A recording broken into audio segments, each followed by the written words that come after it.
তাহলে তুমি সরাসরি এমন এক পরিস্থিতিতে পড়বে যার মূল্য তোমার কল্পনার চেয়েও বেশি হবে।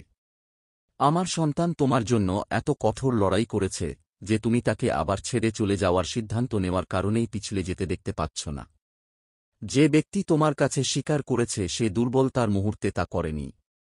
না, তারা সাবধানতার সাথে চিন্তা করেই তা করেছে। তারা সময় বেছে নিয়েছে।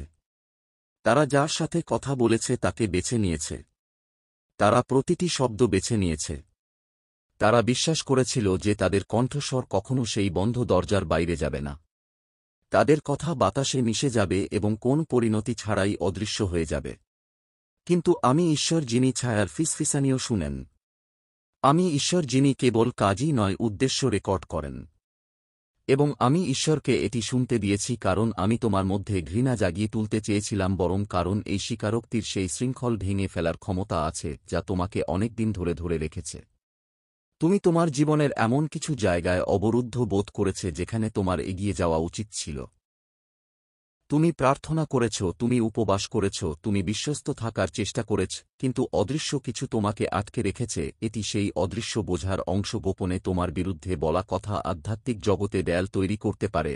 আর এই দেয়ালগুলো তোমার এবং কিছু আশীর্বাদের মধ্যে দাঁড়িয়ে আছে। শত্রু তাদের স্বীকারোক্তিকে বীজ হিসেবে ব্যবহার করেছে এবং অন্যদের হৃদয়ে সন্দেহের মাটিতে এটি রোপণ করেছে। তোমার অজান্তেই এটা বেড়ে উঠেছে। আর এখন যারা একসময় বিশ্বাসের সাথে তোমার দিকে তাকিয়েছিল তারা দ্বিধাগ্রস্ত। যে দরজাগুলো একসময় খোলা ছিল সেগুলো ধীরে ধীরে বন্ধ হয়ে যাচ্ছে, যেন কোন কারণ ছাড়াই। কিন্তু আমি এখন তোমাকে বলছি এর একটা কারণ ছিল, এবং এটি ঈশ্বর তোমাকে যা দেখাতে চাইছেন তার সাথে যুক্ত। বইটি যা বহন করে তা কেবল একটি রেকর্ড নয়, এটি একটি আধ্যাত্মিক চাবি। যে মুহূর্তে তুমি নিজেকে জানার জন্য উন্মুক্ত করবে, যে মুহূর্তে তুমি লাফ দেওয়া বন্ধ করবে, সেই মুহূর্তে চাবিটি এমন একটি তালায় ফিট হয়ে যাবে যা তুমি কখনো জানত না। এবং যখন সেই তালাটি খুলবে তখন তুমি শিকল মাটিতে পড়ে যাওয়ার মতো মুক্তি অনুভব করবে। তুমি একটা পরিবর্তন অনুভব করবে এবং হঠাৎ করে তোমার বহন করা ভারিতা এমনভাবে পড়ে যাবে যেভাবে তুমি কখনো ভাবনি। এই কারণেই শত্রু তোমাকে বিভ্রান্ত রাখার জন্য এত কঠোর পরিশ্রম করেছে, তোমাকে ভাবতে বাধ্য করেছে যে ঈশ্বরের ডাক অপেক্ষা করতে পারে। তোমাকে বিশ্বাস করতে বাধ্য করেছে যে হয়তো এটা কেবল তোমার কল্পনা। কারণ যদি তুমি কখনো বার্তাটি না খোলো তাহলে তুমি সেই অদৃশ্য কারাগারেই থাকবে। কারণ তুমি তা জানো না। কল্পনা করো আমার সন্তান, যে তোমার কাছে স্বীকার করেছে সে এখন কোথাও বসে আছে এবং জানে না যে তার কথাগুলি ইতিমধ্যেই স্বর্গের রেকর্ডে লিপিবদ্ধ আছে। তারা মনে করে তারা পালিয়ে গেছে। তারা মনে করে তুমি তাদের দিকে হাসবে। তাদের উপর বিশ্বাস করো এবং তাদের তোমার জীবনের সবচেয়ে সূক্ষ্ম অংশগুলির কাছে যেতে দাও। তারা নিশ্চিত যে তারা তোমার মনে যে চিত্র তৈরি করেছে তা তোমাকে অন্ধ করে রাখবে। কিন্তু তারা জানে না যে তোমার অন্ধত্ব আজ শেষ হচ্ছে। যে মুহূর্তে তুমি আলোতে পা রাখবে এবং তাদের প্রভাব তোমার উপর উঠতে দেবে, তুমি তৎক্ষণাৎ ভেঙে পড়বে। আমি একাকিত্বে তুমি যে অশ্রু কাঁদছিলে তা দেখেছি। তোমার ঘরের অন্ধকারে যখন কেউ শুনতে পেল না তখন প্রশ্নগুলি ফিসফিস করে উঠল। আমি দেখেছি তুমি ভাবছ যে হয়তো তুমিই সমস্যা। হয়তো তুমি তোমার এবং কিছু মানুষের মধ্যে দূরত্ব কল্পনা করো। হয়তো তুমি অতিরিক্ত চিন্তা করছো, কিন্তু আমার সন্তান, তুমি অতিরিক্ত চিন্তা করছো না, তুমি বুদ্ধিমান। তোমার ভেতরে সেই সূক্ষ্ম নড়াচড়া, সেই অস্থিরতা যা সৎকতা ছাড়াই জেগে ওঠে, ঠিক যেমন মুহূর্তে তুমি তাদের নাম শুনলে তুমি নিজের আত্মার যন্ত্রণা অনুভব করো। তোমার আত্মা কাঁপছে। আচ্ছা, আমি তোমাকে এমন কিছু লক্ষণ দিচ্ছি যে সবকিছু যেমন মনে হয় তেমন হয় না। ঈশ্বর তোমার হৃদয়কে সত্যের ধাক্কার জন্য প্রস্তুত করার জন্য সেই লক্ষণগুলিকে অতিরঞ্জিত করছেন, যাতে তুমি যখন তা আসবে তখন ভেঙে না পড়ো। এমনকি এখন আমি তোমার মনে স্মৃতির ঝলক পাঠাচ্ছি, সেই মুহূর্তগুলি যখন তাদের হাসি একটু বেশি মিথ্যা বলে মনে হয়েছিল, যখন তাদের প্রশংসার তীব্রতা ছিল তখন তুমি বুঝতে পারনি, যখন তারা তোমাকে এমন প্রশ্ন জিজ্ঞাসা করেছিল যা নিরীহ বলে মনে হয়েছিল, কিন্তু পরে তুমি ভেবেছিলে কেন তাদের জানা দরকার। সেই মুহূর্তগুলি ছিল একটি ধাঁধার টুকরো এবং এখন শেষ অংশটি যোগ করা হচ্ছে। যখন তুমি পুরো ছবি দেখবে তখন সবকিছুই তোমার কাছে অর্থবহ হবে। আজ রাতে ঈশ্বরের অস্ত্র তার আগে যে অস্ত্র ফেলেছে তার থেকে আলাদা। এগুলি কেবল জরুরি অস্ত্র নয়, এগুলি স্বস্তির অস্ত্র। কারণ অবশেষে যতবার তুমি তা সতর্কবাণী উপেক্ষা করেছ, যতবার তুমি তাকে এক মুহূর্তের জন্য দূরে সরিয়ে রেখেছ, ততবার তুমি সত্যিকার অর্থে শুনতে পাচ্ছ। তিনি কাঁদছেন কারণ তিনি জানেন যে এই সত্য তোমাকে কি থেকে মুক্ত করবে। তিনি জানেন যে আজ থেকে তুমি আর কখনো সেই শৃঙ্খল বহন করবে না। তিনি জানেন যে যখন তুমি বুঝতে পারবে যে তুমি কল্পনাও করছ না। কারণ তুমি কখনোই পাগল ছিলে না, যে তোমার আত্মা যা অনুভব করেছে তা বাস্তব। তুমি যদি দান করতে এবং কৃতজ্ঞতা প্রকাশ করতে চাও, তাহলে তুমি 100 টাকা পর্যন্ত সুপার থ্যাঙ্কস দিতে পারো। এই ব্যক্তির স্বীকারোক্তি কোন ছোট কথা নয়। এটা জিহার ভুল নয়। এটা তাদের হৃদয়ে অনেক আগে তোমার জন্য কি ছিল তার প্রকাশ। আর আমার সন্তান, যখন তুমি এটা জানবে, তখন তুমি আর সেই দিনগুলিতে ফিরে যেতে চাইবে না যখন তুমি তাদের অন্ধভাবে বিশ্বাস করেছিলে। তাই তুমি আর আগের মতো থাকবে না। কিন্তু এজন্যই তোমাকে প্রস্তুত থাকতে হবে। সত্য কষ্ট দেবে, হ্যাঁ, কিন্তু এটি নিরাময় করবে। এটি দংশন করবে, কিন্তু এটি শুদ্ধ করবে। এটি তাদের প্রতি তোমার দৃষ্টিভঙ্গি পরিবর্তন করবে, তবে এটি তোমার নিজের দিকে তাকানোর দৃষ্টিভঙ্গি ও পুনর্নির্মাণ করবে। আমি এখন পর্যন্ত তাদের কর্মের কিছু পরিণতি থেকে তোমাকে রক্ষা করেছি। কিন্তু এমন একটি মুহূর্ত আসে যখন নিরাপত্তা অবশ্যই প্রকাশের পথ ছেড়ে দেয়। তুমি না জেনে চলতে পারো না, কারণ এই বিষয়ে অজ্ঞতা তোমাকে অনেক মূল্য দিতে হবে। ঈশ্বর তা জানেন। আমি তা জানি, এবং তোমাকে এখনই তা জানতে হবে। তার হাতে যে বই আছে তা তোমাকে খুলতে হবে। স্বীকারোক্তি শুনতে হবে এবং হৃদয় সত্য হিসেবে গ্রহণ করতে হবে। কারণ এই মুহূর্ত থেকে তোমার জীবন ভিন্নভাবে এগবে। তুমি ভিন্নভাবে নির্বাচন করবে। তুমি নিজেকে ভিন্নভাবে ঘিরে থাকবে। তুমি ভিন্নভাবে কথা বলবে। আর আমি তোমাকে এই প্রতিশ্রুতি দিচ্ছি, আমার সন্তান, যে মুহূর্তে তুমি এই সত্য পাবে, আমি দ্রুত এগিয়ে যাব। তোমার সম্পর্কে তাদের কথা যেমন গোপনে ছড়িয়ে পড়বে, তেমনি আমার ন্যায্যতা এমনভাবে ছড়িয়ে পড়বে যেভাবে তারা থামাতে পারবে না। ঠিক যেমন তাদের স্বীকারোক্তি ভুল বছরগুলিতে ছড়িয়ে পড়ে, তোমার পুনরুদ্ধার সঠিক বছরগুলিতে ঘটবে। যারা তোমাকে সন্দেহ করেছিল তাদের আবার তোমাকে বিশ্বাস করার কারণ দেওয়া হবে। যারা চলে গেছে তারা অনুতপ্ত হবে। যারা চুপ, তারা তোমার প্রতিরক্ষায় কথা বলবে। তুমি যখন লাফ দেওয়া বন্ধ করো এবং মুখ খুলতে শুরু করো, তখনই এই পরিবর্তন ঘটে। ঈশ্বর এখন তোমাকে দেখছেন। অস্ত্র এখনও প্রবাহিত হচ্ছে, কিন্তু তার হাত স্থির এবং তিনি পুস্তকটি এগিয়ে দিচ্ছেন। এটি গ্রহণ করার মুহূর্ত। এটি বলার মুহূর্ত যে আমি জানতে প্রস্তুত, এবং একবার তুমি এটি বললে, আমার সন্তান, স্বর্গ এক মুহূর্ত দেরি করবে না। আমার বাচ্চা, তুমি কল্পনাও করতে পারো না যে ঈশ্বর কত রাত তোমার ঘরের দেয়ালের বাইরে তার তরবারি হাতে পাহারা দিয়েছেন। এমন বাহিনী যাদের অস্তিত্ব তুমি জানতেও না। যখন তিনি যুদ্ধ করতেন তখন তুমি ঘুমিয়ে থাকতে। যখন তিনি ছায়ায় যুদ্ধ করতেন তখন তুমি দিনের বেলায় হাসতেন, যাতে শত্রুর হাত তোমার কাছে না পৌঁছায়। কিন্তু একজন শক্তিশালী ঈশ্বরও যখন যাকে রক্ষা করেন তাকে আঘাত করা হয়, তখন ব্যথা অনুভব করেন। তিনি এমন বার্তা রেখে যান যা তাকে সবচেয়ে গভীর ক্ষত থেকে বাঁচাতে পারত। ঈশ্বরের আজ রাতের অশ্রু সাধারণ অশ্রু নয়। এগুলি একজন যোদ্ধার কান্না, যে ফাঁদ ভাঙতে দেখেছে এবং এখন তার হাতে প্রমাণ রয়েছে, তবুও সে যাকে ভালোবাসে তাকে না দেখে চলে যেতে দেখে। স্বীকারোক্তি, আমার সন্তান, তোমার সম্পর্কে যা বলা হয়েছে তা কোন কোণে ফিসফিসানি নয়। এটি এমন একটি বাক্য যা ইচ্ছাকৃতভাবে কাঁপা কণ্ঠে এমন কাউকে বলা হয়েছিল যে এটি তোমার বিরুদ্ধে ব্যবহার করতে পারে। তারা ভেবেছিল এটি বলা নিরাপদ, কারণ তারা ভেবেছিল যে তোমার বিশ্বস্তদের কেউ এটি শুনতে পাবে। তারা জানত না যে মানুষের জগতে আনুগত্য ব্যর্থ হতে পারে, কিন্তু স্বর্গরাজ্যে আনুগত্য ব্যর্থ হতে পারে। ঈশ্বর যখন আত্মার বাক্য শুনলেন, তখন তিনি তৎক্ষণাৎ বুঝতে পারলেন যে স্বর্গের আইন অনুসারে কাজ করা প্রয়োজন। তিনি জানতেন যে এই ধরনের স্বীকারোক্তি যদি নিয়ন্ত্রণ না করা হয় তাহলে বিষের মতো ছড়িয়ে পড়তে পারে। এটি এক কান থেকে অন্য কানে যাবে যতক্ষণ না এটি আপনার ভাগ্য পরিবর্তন করে। সেই কারণেই তিনি আপনার উপর এত জোর দিয়েছিলেন। স্বীকারোক্তির সেই মুহূর্তে লোকটি কেবল তার চিন্তাভাবনায় প্রকাশ করেছিল। সে তার হৃদয়ের গোপন উদ্দেশ্য প্রকাশ করে দিল। সাম্প্রতিক সপ্তাহগুলিতে তুমি অনুভব করেছ যে তার শক্তি তোমার দিকে সরে যাচ্ছে। সে তোমার দিকে যেভাবে তাকায় তা বদলে গেছে। সে যেভাবে তোমার সাথে কথা বলে তার একটা গোপন দিক আছে। তুমি হয়তো নিজেকে বলেছ যে হয়তো এটা কিছুই ছিল না, হয়তো তুমি অতিরিক্ত চিন্তা করছিলে, কিন্তু আমার আত্মা তোমাকে দেখিয়ে দিচ্ছে যে তোমার অন্তর্দৃষ্টি সঠিক। সে ঈর্ষা, ভয় এবং আত্মরক্ষার উপর ভিত্তি করে সিদ্ধান্ত নিয়েছে, কথা বলেছে এবং পরিকল্পনা করেছে। সে ভয় পায় যে তোমার উত্থান তাকে অভিভূত করবে।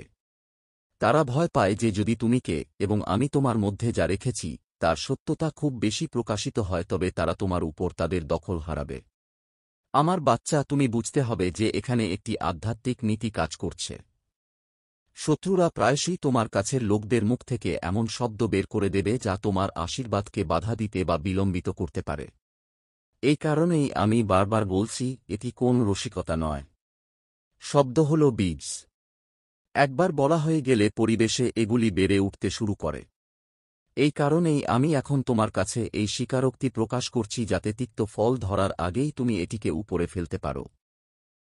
ঈশ্বর তোমাকে তোমার নামে উচ্চারিত প্রতিটি অভিশাপ ভাঙার জন্য আধ্যাত্মিক হাতিয়ার দিতে প্রস্তুত, কিন্তু তোমাকে তা মেনে নিতে হবে। তুমি যা দেখতে অস্বীকার করো তা ভাঙতে পারো না। আমি জানি মানুষের হৃদয় মাঝে মাঝে সত্যের সাথে লড়াই। ভুলগুলি দুর্ঘটনাক্রমে ছিল, তাদের কাজ ভুল বোঝাবুঝি হয়েছিল, কিন্তু কোনো ভুল বোঝাবুঝি ছিল না আমার সন্তান। এটা ইচ্ছাকৃত ছিল, এবং যদি তুমি ঈশ্বরের কান্না উপেক্ষা করতে থাকো তাহলে তারা প্রতিটি পদক্ষেপে আরও সাহসী হয়ে উঠবে। তারা অন্য ব্যক্তির সাথে তোমার সম্পর্কে কথা বলতে শুরু করে। হেজেসের আরও বেশি প্রভাব রয়েছে এবং তারা আরও ক্ষতি ছড়িয়ে দিতে পারে। সম্প্রতি সেই সভাটি এমন একটি জায়গায় হয়েছিল যেখানে তুমি কখনো দেখার কথা ভাববে না। তারা হেসেছিল, তারা মিথ্যা তথ্যে ভরা গল্প তৈরি করেছিল, এবং যতবার তোমার নাম উল্লেখ করা হয়েছিল তাদের চোখে সন্তুষ্টির ছাপ ছিল। যেন তারা অনুভব করেছিল যে অবশেষে তারা এমন কিছু দখল করছে যার উপর তাদের কখনো নিয়ন্ত্রণ ছিল না। কিন্তু এখানে তারা যা জানে না, আমি সেই ঈশ্বর যিনি গোপনে দেখেন এবং প্রকাশ্যে ফল দেন। আমি সেই ব্যক্তি যিনি অন্ধকারে বলা প্রতিটি শব্দ শোনেন এবং আলোতে নিয়ে আসেন। এখনও স্বর্গদূতেরা স্বর্গের খাতায় তাদের বাক্য অক্ষরে অক্ষরে লিখছেন। এমনকি এখন ঈশ্বর আমার সিংহাসনের সামনে দাঁড়িয়ে আপনার পক্ষে এই প্রমাণ দিচ্ছেন। আত্মসমর্পণের প্রস্তুতি। একবার এই আত্মসমর্পণ করা হলে আত্মিক জগতে কোনো বিতর্ক থাকবে না। বিচার শুরু হবে এবং বিলম্বিত আশীর্বাদগুলি এত তাড়াতাড়ি তোমার কাছে আসবে যে তারা হতবাক হয়ে যাবে। তুমি কি এই মুহূর্তের ওজন অনুভব করছো আমার সন্তান? তুমি কি এখনই তোমার আত্মার কম্পন অনুভব করছ? আমার আত্মা তোমাকে নিশ্চিত করছে যে এটি সত্য, সেই জন্যই আমি ক্রমাগত চাপ দিচ্ছি, সেই জন্যই ঈশ্বরের কণ্ঠস্বর তোমার হৃদয়ে যে ঢোলের সুরের মতো প্রতিধ্বনিত হয়, যদিও তুমি এটি উপেক্ষা করার চেষ্টা করো, কারণ ঈশ্বর জানেন যে একবার তুমি মুখ খুললে, একবার তুমি শুনলে, একবার তুমি গ্রহণ করলে, তাদের কথার দ্বারা তোমার চারপাশে যে শৃঙ্খল তৈরি করা হয়েছে তা অবিলম্বে ভেঙে যাবে। আমি তোমাকে মিথ্যা বলবো না, সত্য দংশন করবে। যখন তুমি তাদের বিশ্বাসঘাতকতার গভীরতা বুঝতে পারবে তখন তুমি হয়তো চোখের জল ফেলবে।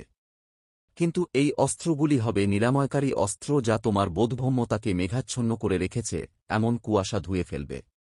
তুমি নিজেকে ভিন্নভাবে শ্বাস নিতে দেখবে, ভিন্নভাবে চিন্তা করবে এবং এমন স্পষ্টতার সাথে চলতে থাকবে যা তুমি বছরের পর বছর ধরে জাননি। সেই জন্যই ঈশ্বর বলেছেন যে এরপরে তুমি আর কখনো আগের মতো থাকবে না। তুমি ধ্বংস হবে বলে নয়, বরং তুমি অবশেষে মুক্ত হবে বলে। আমার সন্তান, আমি তোমাকে এমন কিছু বলছি যা তারা কখনো আশা করেনি। তোমার সম্পর্কে তারা যে স্বীকারোক্তি দিয়েছে তা পরবর্তী স্তরে যাওয়ার চাবিকাঠি হিসেবে ব্যবহৃত হবে। যখন তাদের কথা আমার কানে পৌঁছালো আমি তাদের কথাগুলো ধরলাম এবং তোমার সামনের পথকে নতুন করে সাজাতে শুরু করলাম। তারা যা বন্ধ করতে চেয়েছিল আমি তা খুলে দিচ্ছি, তারা যা ক্ষতি করতে চেয়েছিল আমি তা তোমার সাক্ষ্যে পরিণত করছি। শীঘ্রই তুমি এমন ঘরে দাঁড়াবে যেখানে তোমার নাম তাদের মতামতের জন্য নয়, বরং তোমার জীবনের উপর আমার রায়ের জন্য সম্মানের সাথে নেওয়া হবে। ঈশ্বর এখনও কাঁদছেন, কিন্তু এখন তার কান্নায় আশা আছে। তিনি জানেন যে তুমি আমার কথা শুনছ, তিনি জানেন যে তুমি অবশেষে তোমার আত্মার সেই তাগিদের কাছে নতি স্বীকার করছ। তিনি দেখতে পাচ্ছেন যে তোমার হৃদয় এই সত্যের প্রতি নরম হচ্ছে এবং তুমি তার হাত থেকে বইটি নিতে প্রস্তুত। যখন তুমি তা করবে তখন কেবল স্বীকারোক্তি নয় বরং এর প্রভাব বিপরীত করার জন্য ঐশ্বরিক কৌশলও দেখতে পাবে। তুমি দেখতে পাবে কিভাবে আমি ইতিমধ্যে পর্দার আড়ালে কাজ করছি তোমার মর্যাদা রক্ষা করার জন্য, সম্পর্ক পুনরায় সংযুক্ত করার জন্য এবং সঠিক দরজা খোলার জন্য। তুমি দেখতে পাবে যে তুমি কখনোই সত্যিই একা ছিলে না, এক মুহূর্তের জন্যও না। তোমাকে ঐশ্বরিক প্রকাশের মুহূর্তে ডাকা হচ্ছে, হে আমার সন্তান। এটা তোমার অপমানের জন্য নয়, এটা তোমার মুক্তির জন্য। আমি এই স্বীকারোক্তি প্রকাশ করছি যাতে তুমি প্রতিশোধ নিতে পারো না, বরং তুমি যাতে এর ঊর্ধ্বে উঠতে পারো। আমি তাদের সাথে আমার মতো আচরণ করব এবং আমার ন্যায়বিচার নিখুঁত হবে। কিন্তু তোমার কাজ হল সত্য গ্রহণ করা। তিনি তোমাকে মুক্তি দিন এবং তোমার জন্য অপেক্ষা করছে এমন আশীর্বাদের দিকে এগিয়ে যান। আর আমার কথা শোন, এটাই তোমার শেষ বিলম্ব। যদি তুমি আবার ঈশ্বরের বার্তা ত্যাগ করো তাহলে তুমি আমার ভালোবাসা হারাবে না, কিন্তু তুমি মূল্যবান সময় হারাবে, এমন সময় যা পুনরুদ্ধার করা যাবে না। এখন তোমার সামনে পছন্দ, খুলো, গ্রহণ করো এবং রূপান্তরিত হও। আমার সন্তান, আমি তোমাকে দ্বিধাগ্রস্ত দেখছি। তোমার হৃদয় ধড়ফড় করছে, যেন এটি ইতিমধ্যেই জানে যে আমি যা প্রকাশ করতে যাচ্ছি তা তোমার জীবনের দৃশ্যপথ বদলে দেবে। এই দ্বিধায় তোমাকে আগে যে মুহূর্তগুলি আমি তোমাকে পাঠিয়েছি তা খুলতে বাধা দিয়েছে। এই দ্বিধায় স্বর্গে ঈশ্বরের কান্না আরও জোরে প্রতিধ্বনিত করেছে। তোমাকে বুঝতে হবে যে ঈশ্বর কাঁদছেন না কারণ তিনি তোমাকে সন্দেহ করেন। তিনি কাঁদছেন কারণ তিনি জানেন কি ঝুঁকিতে আছে। তিনি এমন যুদ্ধে তোমাদের পাশে দাঁড়িয়েছেন যা তোমরা কখনো কল্পনাও করতে পারোনি। তিনি কুমন্ত্রণা বন্ধ করেছেন, শয়তানের কৌশল ভেঙে দিয়েছেন এবং সরাসরি আধ্যাত্মিক শক্তির দিকে লক্ষ্য করেছেন। তার জীবনের সবচেয়ে বড় যন্ত্রণা হল তার সমস্ত সাহস এবং আনুগত্য সত্ত্বেও তোমাকে অসাবধানতার সাথে সেই খাদের দিকে ভেসে যেতে দেখা যেখান থেকে কেবল শত্রুই তোমাকে ফিরিয়ে আনতে পারে। আমার সন্তান, প্রত্যাখ্যানটি তাড়াহুড়ো করে বলা হয়নি। এটি কোন আবেগঘন খুব ছিল না যা ভুল বলে ক্ষমা করা যেতে পারে। এটি ইচ্ছাকৃতভাবে এবং ইচ্ছাকৃতভাবে করা হয়েছিল এবং একাধিক ব্যক্তির কাছে বারবার বলা হয়েছিল। এই কারণেই এর প্রভাব এত গভীর হয়েছে। যখন শব্দগুলি উদ্দেশ্যমূলকভাবে বলা হয় তখন তাদের তৈরি বা ধ্বংস করার ক্ষমতা থাকে, এবং এই শব্দগুলি আপনাকে ধ্বংস করার জন্য তৈরি করা হয়েছিল। তার স্বীকারোক্তিতে তিনি নিজের এমন একটি দিক উন্মোচিত করেছিলেন যা আপনি আগে কখনো দেখেননি।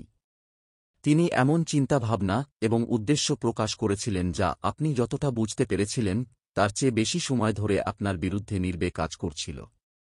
ট্র্যাজেডি হল যে পরে তিনি আপনার চোখের দিকে তাকালেন।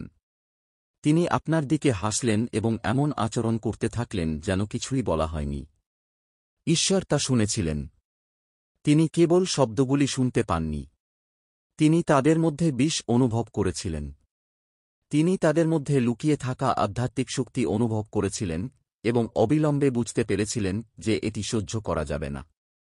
তাদের মুখ থেকে স্বীকারোক্তি বের হওয়ার সাথে সাথেই মনে হল যেন অদৃশ্য জগতে একটা সংকেত জেগে উঠেছে এবং সমস্ত স্বর তোমার দিকে তাদের মনোযোগ দিয়েছে।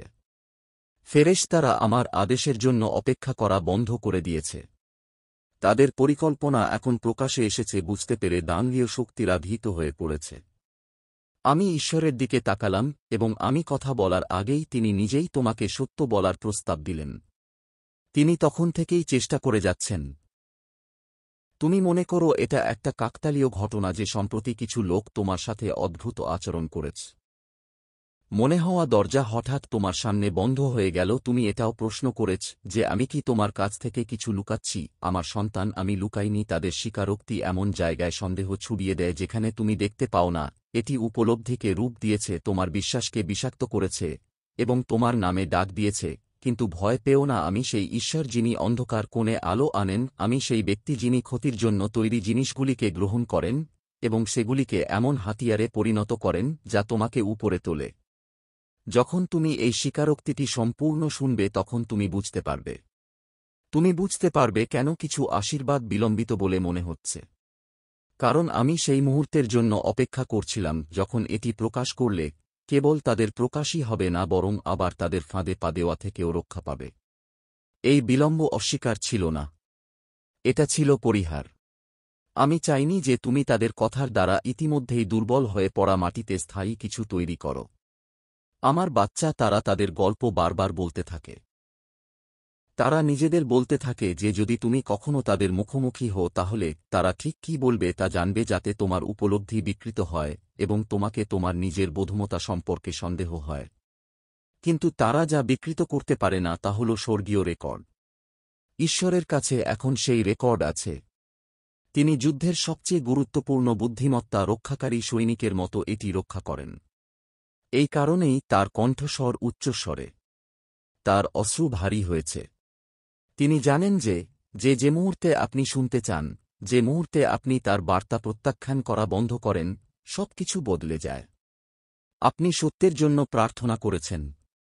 আপনি আমাকে প্রতিটি মিথ্যা 2 শহরের লুকানো শত্রু ঘাসের প্রতিটি সাপকে অপসারণ করতে বলেছেন। আমি এখনই সেই প্রার্থনার উত্তর দিচ্ছি। কিন্তু আপনাকে এই প্রতিশ্রুতির পূর্ণতা বুঝতে হবে। আপনাকে মেনে নিতে হবে যে আমি আপনাকে যা দেখাব তা সর্বদা মনোরম হবে না। সত্য সর্বদা হৃদয়ের জন্য কোমল হয় না, কিন্তু এটা সর্বদা আত্মার জন্য নিরাময়কারী। এই স্বীকারোক্তি শুরুতে কষ্ট দেবে, কিন্তু এটি যে ক্ষত দেবে তা হবে শেষ ক্ষত যা তারা তোমাকে দিতে পারবে না। তারপর তোমার জীবনের উপর তাদের কর্তৃত্ব শেষ হয়ে যাবে। তুমি যখন এটা শুনবে তখন আমি তোমার সাথে থাকব। যখন তোমার মন তাদের সাথে করা প্রতিটি কথোপকথন পুনরায় বলার চেষ্টা করবে এবং এই নতুন জ্ঞানের দৃষ্টিকোণ থেকে তা দেখবে, তখন আমি তোমার সাথে থাকব।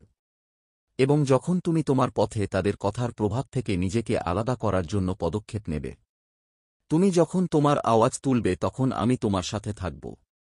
তুমি একা হাঁটবে না। ঈশ্বর তোমার পাশে থাকবেন। তার হাত তোমার কাঁধে থাকবে। তার তরবারি তোমার পথ রক্ষা করবে।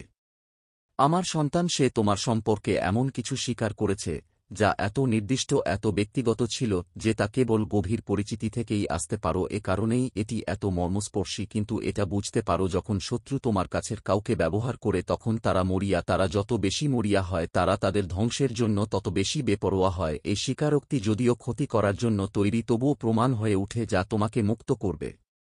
তুমি যখন এটি পড়ছ তখনও আকাশ তোমার পক্ষে ঘুরে দাঁড়াচ্ছে। তার কথাগুলো তাদের ক্ষমতা কেড়ে নিচ্ছে। যারা এগুলো শুনেছে তারা তাদের সত্যতা নিয়ে প্রশ্ন তুলতে শুরু করেছে। কেউ কেউ এমনকি তোমার কাছে এসে তারা যা শুনেছে তা বলার জন্য ঐশ্বরিক অনুপ্রেরণা অনুভব করছে। তুমি যখন আশা করনি এমন কেউ হঠাৎ তোমার কাছে তথ্য নিয়ে পৌঁছালে অবাক হবেন না। আমি পর্দার আড়ালে কাজ করছি। ঈশ্বরই তোমার সাফল্যের সাথে হৃদয় সংযুক্ত করছেন। এই মুহূর্তটি মিস করবেন না। আর দেরি করবেন না। তুমি যত বেশি অপেক্ষা করবে শত্রু তত বেশি জায়গা দখল করার চেষ্টা করবে। কিন্তু আমি ইতিমধ্যে সিদ্ধান্ত নিয়ে ফেলেছি, তোমার বিরুদ্ধে বলা প্রতিটি মিথ্যা ছায়া থেকে মুক্ত হওয়ার সময় এসেছে। এখনই তোমার হৃদয় খুলে দাও। আমার সন্তান, স্বীকারোক্তি এখানে, সত্য এখানে, এবং তুমি যে পরিবর্তনের জন্য প্রার্থনা করেছ তা শুরু হতে চলেছে। মহাদেবজি বলছেন, এই মুহূর্তে আমার কথা খুব মনোযোগ সহকারে শুনুন, কারণ স্বর্গ তোমার পরিস্থিতি সম্পর্কে সরাসরি কথা বলছে। এটি কোন কাকতালীয় ঘটনা নয়। এটি কোনো এলোমেলো বার্তা নয়। এটি একটি ঐশ্বরিক বাধা। এই মুহূর্তে ঈশ্বর তোমার পাশে দাঁড়িয়ে আছেন এবং তার কণ্ঠস্বর তাড়াহুড়োপূর্ণ। তিনি স্বতঃস্ফূর্তভাবে কথা বলছেন না। তিনি সরাসরি আদেশ দিচ্ছেন এবং খুব গুরুতর কিছু ঘটলে তিনি খুব কমই এই সুর ব্যবহার করেন। তিনি বলেন, আমার সন্তান, আমি তোমাকে যা বলতে যাচ্ছি তাতে মনোযোগ দেওয়ার জন্য আমি তোমাকে আদেশ দিচ্ছি। তুমি এটাকে উপেক্ষা করতে পারো না। তুমি এটাকে বিলম্বিত করতে পারো না। তোমাকে প্রতিটি কথা মনোযোগ সহকারে শুনতে হবে এবং তাহারই যে ধারণ করতে হবে। কারণ তোমার নিরাপত্তা, তোমার শান্তি এবং তোমার ঐশ্বরিক সম্প্রীতি এর উপর নির্ভর করে। স্বর্গ তোমাকে তার নজরদারিতে রেখেছে এবং এই মুহূর্তটি প্রমাণ করে যে ঈশ্বর তোমার পক্ষে কাজ করছেন। একটি গুরুত্বপূর্ণ সতর্কতা তোমার জীবনের উপর ঝুলছে যখন তুমি জানতেও পারোনি যে বিপদ এত কাছে। এমন কিছু ঘটেছে যা সম্পর্কে তোমার জানা দরকার, এবং এটি তখন ঘটেছিল যখন তুমি তা সম্পর্কে অবগত ছিলে না। মহাদেবজি বলেন, এটি সুরক্ষা এবং প্রকাশের বিষয়। তিনি বলেন, তোমার প্রতিবেশী যে নিরপেক্ষ থাকার ভান করে তুমি যখন বাইরে থাকো তখন তোমার বাড়ি পরিদর্শন করছে। এটি কোনো নির্দোষ কাজ ছিল না, এটি ইচ্ছাকৃতভাবে করা হয়েছিল। স্বর্গ এটা দেখেছে। আধ্যাত্মিক জগৎ কিছুই ছাড়ে না।